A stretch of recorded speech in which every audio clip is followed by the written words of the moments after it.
সুপ্রভাত। আশা করি সবাই খুব ভালো আছেন। আজ আবার একটা নতুন ভিডিও নিয়ে আপনাদের কাছে চলে আসলাম। অবশ্যই সম্পূর্ণ নতুন বিষয়। কত প্রাণ অকালে ঝরে যায়, মানসিক আঘাত, বঞ্চনা, লাঞ্ছনা পেতে পেতে। আর বলিউডে তো এরকম অনেক ঘটনা ছড়িয়ে আছে, যা জানলে, যা শুনলে আমাদের হৃদয় কেঁপে যায়। আমরা বিষণ্ণ হয়ে পড়ি ভেবে যে এত গুণী মানুষরা আরও কত কিছু দিতে পারত, অথচ তারা চলে গেলেন কিছু না পেয়ে, শুধুমাত্র যন্ত্রণা পেয়ে, অপমানিত হয়ে, অন্যের থেকে লাঞ্ছনা পেয়ে। আসুন আজ গীতা দত্তকে নিয়ে কিছু কথা। মানসিক আঘাত আর মদ অকালে কেড়ে নিয়েছিল গীতা দত্তকে। ভারতের সঙ্গীত জগতে একটা কথা খুব প্রচলিত ছিল, লতা কণ্ঠী, আশা কণ্ঠী হওয়া যায়, কিন্তু গীতা কণ্ঠী হওয়া যায় না। শোনা যায় হারানো সুর ছবিতে তুমি যে আমার গানটি সুচিত্রা সেনের কণ্ঠে গাওয়ার জন্য অনেকেই সন্ধ্যা মুখোপাধ্যায়ের কথা বলেছিলেন, সুরকার হেমন্ত মুখার্জিকে। কিন্তু হেমন্ত একটা কথাই বলেছিলেন সেদিন, এই গান গীতা দত্ত ছাড়া আর কেউই গাইতে পারবে না। হিন্দি গান ছাড়াও গীতা দত্ত গুজরাটি ছবিতেও প্রধান নেপথ্য গায়িকা ছিলেন।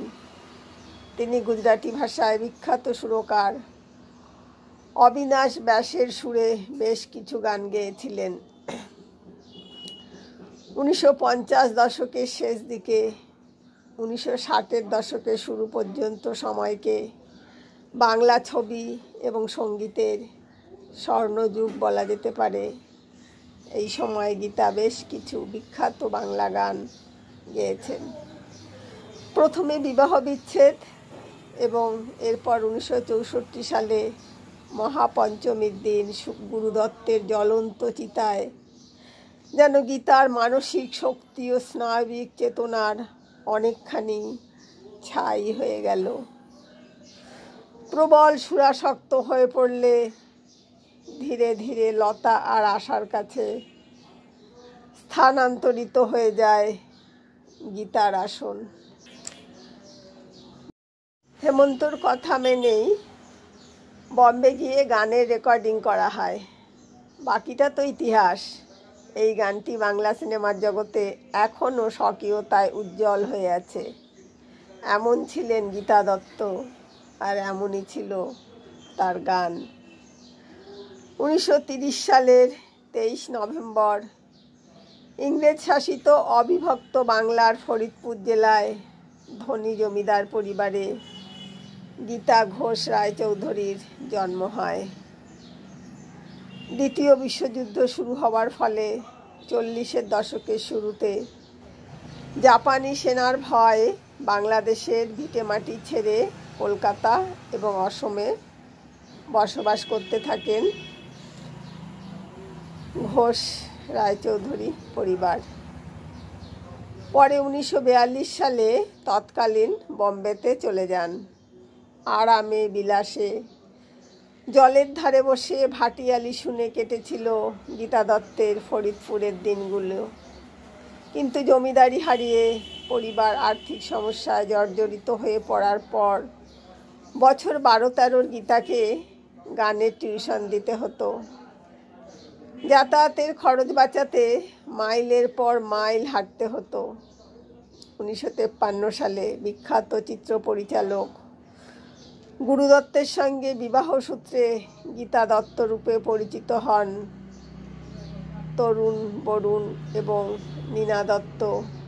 তাদের 3 সন্তান। কিশোরীবেলায় 12 বছর বয়সে বম্বে আসার পর স্থানীয় বাংলা উচ্চ বিদ্যালয়ে গীতা দত্ত তার পড়াশোনা চালিয়ে যেতে থাকেন।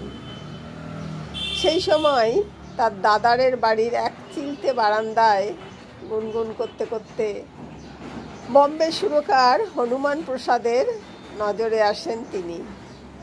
এরপর তার পৃষ্ঠপোষকতায় এবং তারই নিজস্ব তত্ত্বাবধানে গীতা দত্তের সঙ্গীতের তালিম শুরু হয়। 1946 সালে মাত্র 16 বছর বয়সে সঙ্গীত শিল্পী রূপে গীতা দত্তের কর্মজীবন শুরু হয় সঙ্গীত পরিচালক হনুমান প্রসাদের ভক্ত প্রহ্লাদ ছবির হাত ধরে। এই ছবিতে গীতা দত্ত কোরাসে মাত্র 2 লাইন গান গাইবার সুযোগ পান এবং তাতেই বাজিমাত করেন। তার রিনরিনে গলার সূক্ষ্ম বুননে মোহিত হয়ে শচীন দেব বর্মন তার পরের ছবি দো ভাইতে তাকে 9টি গান গাইতে দেন। নেপথ্য গায়িকা হিসাবে সেই তার প্রথম কাজ। স্বাধীনতার বছরে মুক্তিপ্রাপ্ত সেই ছবি গীতাকে রাতারাতি জোহরাবাই, অম্বালেওয়ালি ও নূরজাহানের পাশাপাশি সেরা 3 গায়িকার সরণিতে এনে দেয়। তখন যুগের চল ভক্তিগীতি গীতার করুণ গলায় সমর্পণ আকুতিতে সেই সব গান অমরত্ব লাভ করে। গরিব বলে গান শেখাতে গিয়ে তাকে যেসব বাড়িতে মাটিতে বসতে বলা হতো, নামডাক হতেই সেই বাড়ি থেকে নিমন্ত্রণ এলে গীতা দত্ত সেখানে গিয়ে জোর করে মাটিতেই বসতেন। এই অভিমান, হৃদয়বৃত্তি আর নারীর অহংই সুন্দরী নায়িকার নেপথ্য কণ্ঠে প্রতিধ্বনিত হয়ে শ্রোতাদের আকুল করে তুলত। এরপর থেকে আধুনিক রোমান্টিক গানে তার এই অদ্বিতীয় কণ্ঠ এবং গায়কী ব্যবহার করতে চাইলেন চলচ্চিত্র নির্মাতারা।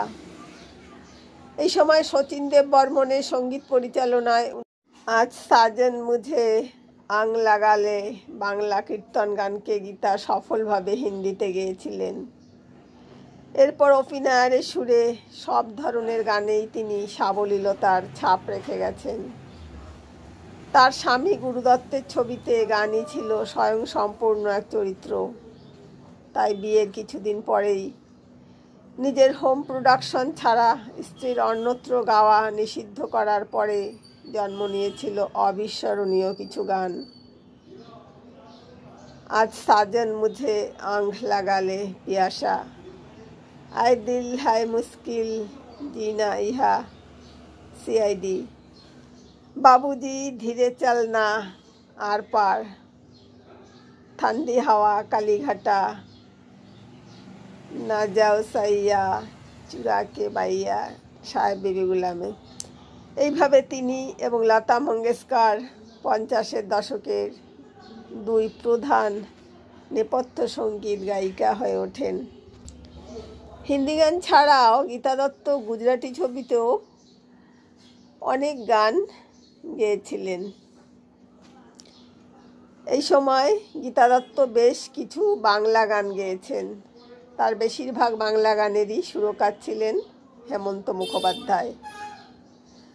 তবে তিনি নচিকেতা ঘোষ এবং সুধীন দাশগুপ্তের সুরেও কিছু গান গেয়েছিলেন।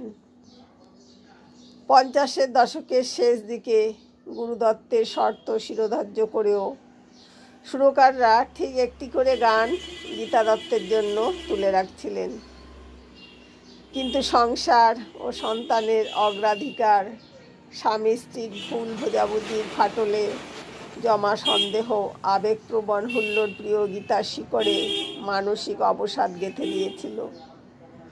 অপরদিকে স্বামীও অবসাদের চরমে। এই অবস্থায় দুজনেই প্রবল সুরাসক্ত হয়ে পড়লে ধীরে ধীরে লতা আর আশা গীতা দত্তের আসন নিয়ে নেন।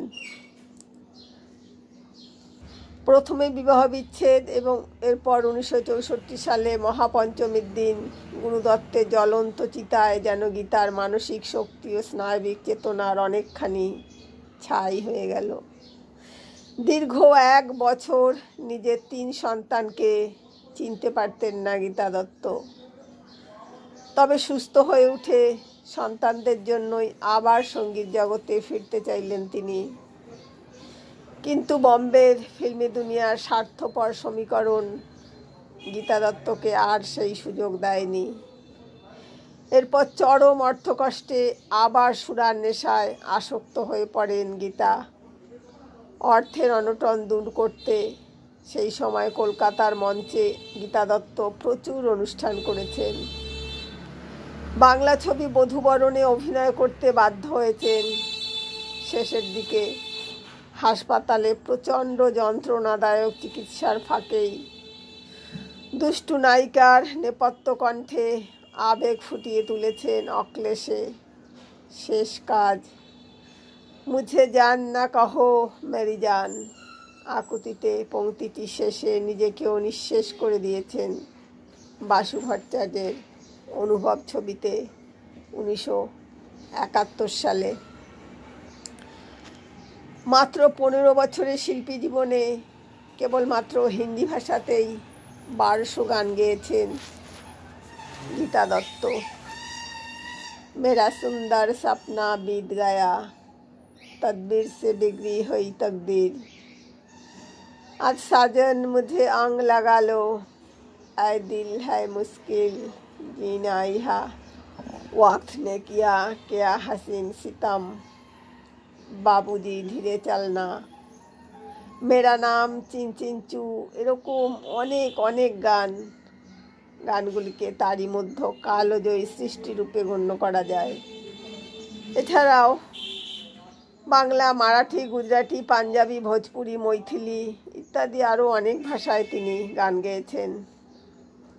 তুমি যে আমার এই সুন্দর স্বর্ণালী সন্ধ্যায়, নিশিরাত, বাঁকাচাঁদ আকাশে, এই মায়াবী তিথি প্রভৃতি গানকে আজও বাংলা গানের জগতের অমূল্য সম্পদ রূপে বিবেচনা করা হয়।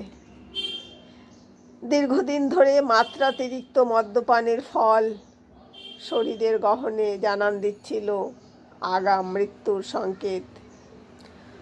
প্রচণ্ড যন্ত্রণা নিয়েও রেকর্ডিংয়ে তিনি কিভাবে একের পর এক অবিস্মরণীয় গান গেয়ে গিয়েছেন তা নিয়ে গবেষণা চলতে পারে।